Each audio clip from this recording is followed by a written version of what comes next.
Today on GrowthShares, let's compare which company, CarMax or Carvana, makes a better long-term investment. If you want to go into depth with the grades for each company, there's a link to each of those videos in the description below. What this video is about is to compare between two companies and see which one makes a better long-term investment. Of course, you could invest in both companies, but if you had to pick only one, which one would it be? We're going to go over the 3 factors for each company and compare them: the business, the stock, and the price. Then we'll add them together and get a final grade. Whichever company has a higher grade is, according to my analysis, the better long-term investment. First, let's compare the business of each company. The business factor is made up of 8 metrics, each weighted differently. And if you want to know more about these metrics, there's a separate video explaining all that, link in the description below. The business factor is basically how good is the business. Does the company have a good business going? Here's the comparison between both companies on a grade from 1 to 100.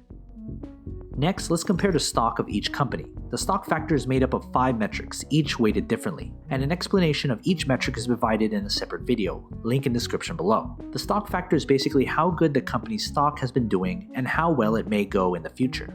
Here's the comparison between both companies on a grade from 1 to 100.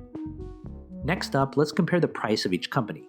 The price factor is made up of 1 metric, the intrinsic value. Intrinsic value is basically the fair value price of the company using a discounted cash flow model.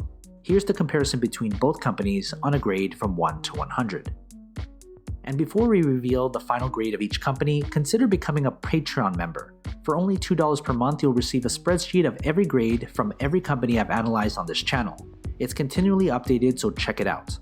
So here's the final grade of each company, giving us a clear picture of which company is the better long-term investment.